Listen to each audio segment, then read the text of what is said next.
ಆಧುನಿಕ ಜಗತ್ತಿನಲ್ಲಿ ಎಲ್ಲವೂ ಉದ್ಯಮ ಆಗ್ತಾ ಇದೆ.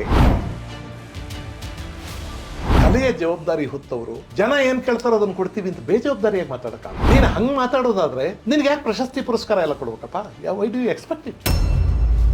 ಊದ ಶಂಕ ಊದ್ತೀವಿ, ಬೇಕಾದವ್ರು ಕೇಳಲಿ, ಬೇಡದವ್ರು ಬಿಡ್ಲಿ. ಅಲ್ಲ, ಹಂಸಲೇಖ ಅವರು ಆ ಥರದ ಪಾಪ್ಯುಲಾರಿಟಿಗೆ ಮಾಡ್ತಾನು ಉತ್ಕೃಷ್ಟವಾದದ್ದನ್ನು ಕೊಟ್ಟರು, ಪ್ರಯೋಗಗಳನ್ನು ಮಾಡೋದು ಸಾಕಷ್ಟು. ಒಂದು 20 ವರ್ಷಗಳ ಕಾಲ ಕನ್ನಡ ಚಲನಚಿತ್ರ ಸಂಗೀತ ಜಗತ್ತನ್ನು ಆಳಿದವರು.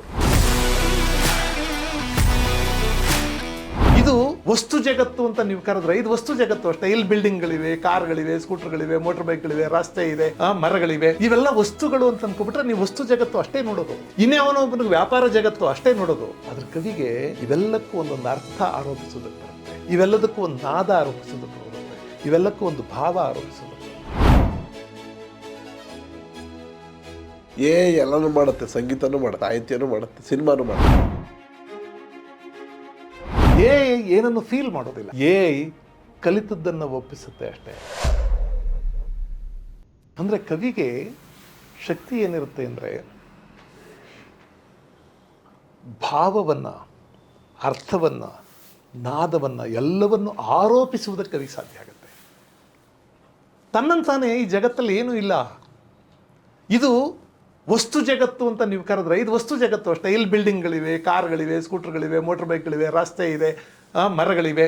ಇವೆಲ್ಲ ವಸ್ತುಗಳು ಅಂತ ಅನ್ಕೊಬಿಟ್ರೆ ನೀವು ವಸ್ತು ಜಗತ್ತು ಅಷ್ಟೇ ನೋಡೋದು. ಇನ್ನೊಬ್ಬನಿಗೆ ವ್ಯಾಪಾರ ಜಗತ್ತು ಅಷ್ಟೇ ನೋಡೋದು. ಅದ್ರ ಕವಿಗೆ ಇವೆಲ್ಲಕ್ಕೂ ಒಂದೊಂದು ಅರ್ಥ ಆರೋಪಿಸೋದಕ್ಕೆ ಬರುತ್ತೆ, ಇವೆಲ್ಲದಕ್ಕೂ ಒಂದು ನಾದ ಆರೋಪಿಸೋದಕ್ಕೆ ಬರುತ್ತೆ, ಇವೆಲ್ಲಕ್ಕೂ ಒಂದು ಭಾವ ಆರೋಪಿಸೋದಕ್ಕೆ ಬರುತ್ತೆ. ಇವೆಲ್ಲವನ್ನು ಆರೋಪಿಸಿದಾಗಲೇ ಆಮೇಲೆ ತನ್ನಂತಾನೆ ಅರ್ಥ ವಸ್ತುವಿನಲ್ಲಿರೋದಿಲ್ಲ. ನಾನು ಕೊಟ್ಟು ನೋಡಬೇಕು. ಕಣ್ಣಂದಲ್ಲ, ಕಣ್ಣಂದು ವಸ್ತು ಅದಿರಬಹುದು, ಕಣ್ಣಂದು. ಇಲ್ಲೊಂದು ಸಸ್ಯ ಇದೆ, ಅದು ಒಂದು ವಸ್ತು ಅಂತ ನೋಡೋದು ಬೇರೆ, ಅದೊಂದು ಜೀವ ಅಂತ ನೋಡೋದು ಬೇರೆ ಅಲ್ವಾ? ಕಣ್ಣಂದು ಅದನ್ನು ವಸ್ತು ಅಂತ ನೋಡ್ತೀರಾ, ಜೀವ ಅಂತ ನೋಡ್ತೀರಾ? ವ್ಯಾಪಾರದ ಕಣ್ಣಾದರೆ ಎಷ್ಟಾಗಿರ್ಬೋದು? ಇದಕ್ಕೆ ಎಷ್ಟು ಕೊಟ್ಟಿರ್ಬೋದು? ಪ್ರೈಸ್ ಬೇರೆ, ವ್ಯಾಲ್ಯೂ ಬೇರೆ. ಹಾಗೆ ನೋಡ್ಬೇಕಲ್ವಾ? ಕನ್ನಡ ಸಿನಿಮಾ ಹಾಡುಗಳು ಶ್ರೇಷ್ಠ ಸಾಹಿತ್ಯ ಅಲ್ಲ, ಅದು 2ನೇ ದರ್ಜೆ ಸಾಹಿತ್ಯ. 2ನೇ 3ನೇ ದರ್ಜೆ ಸಾಹಿತ್ಯವನ್ನು ಬರೆದವರು ಕೂಡ ಅದು 2ನೇ ದರ್ಜೆ ಸಾಹಿತ್ಯ ಅಂತಂತಾರೆ. ಇರಲಿ, ಅದು ಉದ್ಯಮ ಅನ್ನೋದನ್ನು ನಾವು ಸ್ವೀಕರಿಸ್ಬಿಡೋಣ. ಯಾಕೆಂದರೆ ಆಧುನಿಕ ಜಗತ್ತಿನಲ್ಲಿ ಎಲ್ಲವೂ ಉದ್ಯಮ ಆಗ್ತಾ ಇದೆ.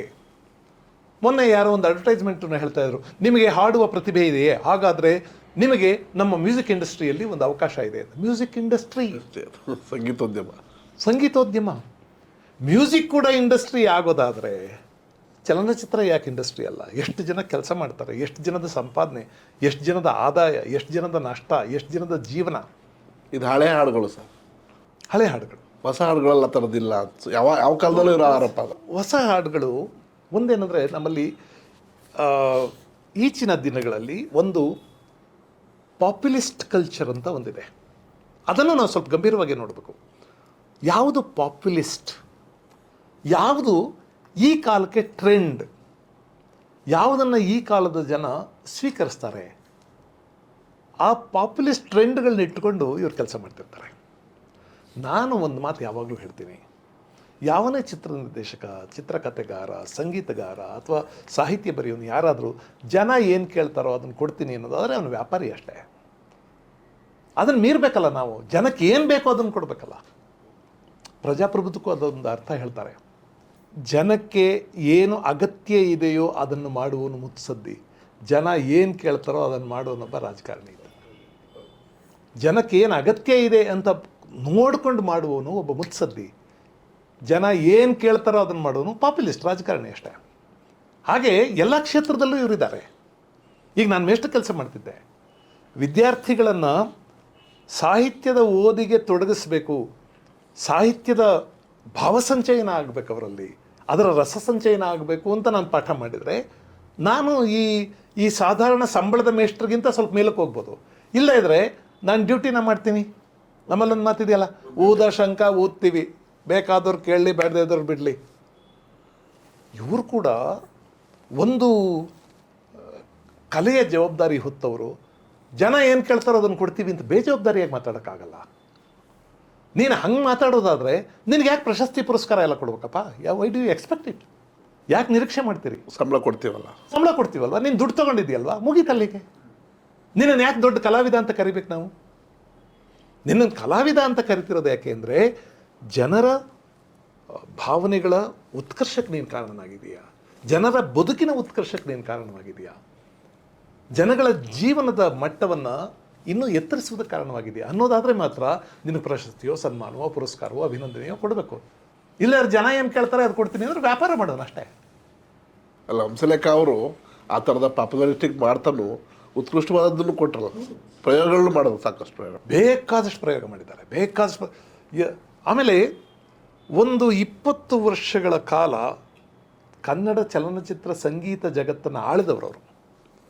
ಅವ್ರಿಗೆ ಗೊತ್ತಿತ್ತು ನಾನು ವ್ಯಾಪಾರದಲ್ಲಿಯೂ ಯಶಸ್ವಿಯಾಗಿ ಅಲ್ಲಿಂದ ಆಚೆಗೂ ಕಾಲಿಡಬೇಕು, ನನ್ನ ತುಡಿತ ಅಲ್ಲಿಂದ ಆಚೆ ಇದೆ. ಅಡಿಗರ ಪದ್ಯ, ಇಷ್ಟೇ ಸಾಕೆಂದಿದ್ದೆ ಎಲ್ಲೋ ಇಂದು ಏನಿದು ಬೇಸರ. ಆ ಬೇಸರ ಇಲ್ಲದೆ ಇದ್ದರೆ ಆಚೆಗೆ ಹೋಗೋಕ್ಕಾಗೋದೇ ಇಲ್ಲ ಕಲಾವಿದ. ಇರುವುದೆಲ್ಲವ ಬಿಟ್ಟು ಇರೋದುದರೆಡೆಗೆ ತುಡಿಯುವುದು ಜೀವನ. ಇರೋದನ್ನು ಅಲ್ಲಿ ವ್ಯಾಪಾರಕ್ಕೆ ಯಶಸ್ಸಿಗೋಸ್ಕರ ಅವೆಲ್ಲ ಮಾಡಿಕೊಂಡು ಅದರಿಂದ ಆಚೆಗೆ ದಾಟಬೇಕಲ್ಲ, ಅದರಿಂದ ಆಚೆಗೆ ಮತ್ತೇನೋ ಕೊಡಬೇಕಲ್ಲ ಜನಕ್ಕೆ. ಆಮೇಲೆ ಯಾವುದೇ ಕಲಾವಿದ ನಾನು ನಮ್ಮ ಸಮಾಜಕ್ಕೆ ಹೇಳಬೇಕಾದ್ದೇನೋ ಇದೆ, ಈ ಸಮಾಜ ಅದರಿಂದ ಒಂದು ಉತ್ಕರ್ಷವನ್ನು ಕಾಣಬೇಕು ಅಂತ ಭಾವಿಸದೇ ಇದ್ದರೆ ಅವನು ಕಲಾವಿದ ಅಂತ ಕರೆಯೋದಿಲ್ಲ, ವ್ಯಾಪಾರಿ ಅಷ್ಟೇ. ಇವತ್ತಿನ ಕೊನೆಯ ಪ್ರಶ್ನೆ, ಎಲ್ಲನೂ ಮಾಡುತ್ತೆ, ಸಂಗೀತನೂ ಮಾಡುತ್ತೆ, ಸಾಹಿತ್ಯನೂ ಮಾಡುತ್ತೆ, ಸಿನಿಮಾನೂ ಮಾಡುತ್ತೆ, ಇಷ್ಟೆಲ್ಲ ಯಾಕೆ? ಮನುಷ್ಯ ಅನ್ಫಾರ್ಚುನೇಟ್ಲಿ ಸೌಲಭ್ಯಾಕಾಂಕ್ಷಿಯಾಗಿದ್ದಾನೆ. ಯಾವ್ದು ಸುಲಭದಲ್ಲಿ ಆಗುತ್ತೋ ಅದಾಗ್ಬಿಡ್ಲಿ ಅಂತ ಅಂತಿದ್ದಾನೆ. ಅದರಿಂದಾಗಿಯೇ ನಮಗೊಂದು ಬಹಳ ದೊಡ್ಡ ಅದ್ಭುತ ಅನ್ನೋ ಕಾಣಿಸ್ತಾ ಇದೆ. ಆದರೆ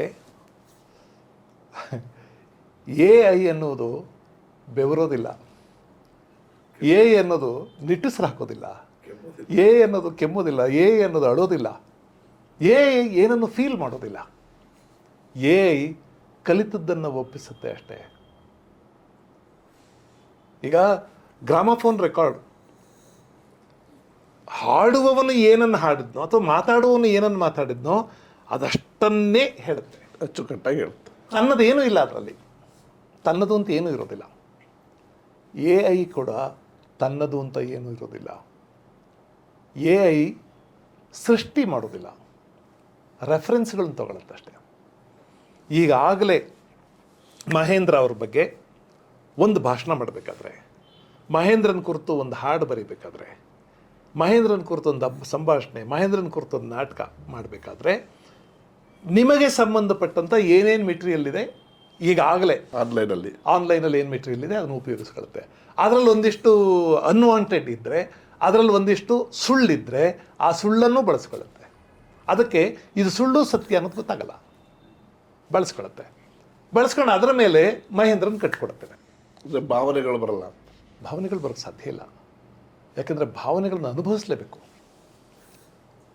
ಅನ್ನೋದು ಈಗ ಒಂದು ರೋಬೋಗೆ ಬಿಸಿಲು ಗೊತ್ತಾಗಲ್ಲ, ನೆರಳು ಗೊತ್ತಾಗಲ್ಲ, ಅದಕ್ಕೆ ಕಷ್ಟ ಬರಲ್ಲ, ಅದಕ್ಕೆ ಸಂಕಟಗಳು ಬರೋದಿಲ್ಲ, ಅದಕ್ಕೆ ಬೇಗುದಿ ಇರೋದಿಲ್ಲ, ಅದಕ್ಕೆ ಹೊಟ್ಟೆ ಉರಿ ಇರೋದಿಲ್ಲ, ಅದಕ್ಕೆ ಅಸೂಯೆ ಇರೋದಿಲ್ಲ, ಅದಕ್ಕೆ ಕಾರುಣ್ಯ ಇರೋದಿಲ್ಲ, ಪ್ರೀತಿ ಇರೋದಿಲ್ಲ.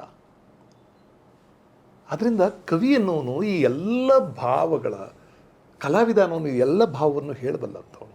ಧನ್ಯವಾದಗಳು. ಇವಿಷ್ಟು ಪ್ರೊಫೆಸರ್ ಕೃಷ್ಣೇಗೌಡ ಅವ್ರ ಜೊತೆ ನಮ್ಮ ಮಾತುಕತೆ. ಅದೊಂದು ದೊಡ್ಡ ಸಾಗರ, ನಮಗೆ ಶಕ್ತಿಗೆ ಸಿಕ್ಕಿದ್ದು ಸಣ್ಣ ಲೋಟದಷ್ಟು. ಭಾಳ ಸಂತೋಷ ಆಗಿದೆ ಮಹೇಂದ್ರ. ನನಗೆ ಯಾವತ್ತೂ ಪ್ರತಿನಿಧಿಯ ಜೊತೆ, ನಿಮ್ಮಂಥ ಗೆಳೆಯರ ಜೊತೆ ಗುರುತಿಸಿಕೊಳ್ಳೋದು, ಬೆಳೆಯೋದು ನನ್ನ ಬದುಕಿನ ಬಹಳ ದೊಡ್ಡ ಸಂತೋಷ, ಸೌಭಾಗ್ಯ ಅದು. ನಮಸ್ಕಾರ. ಅದು ನಮ್ಮ ಸೌಭಾಗ್ಯ.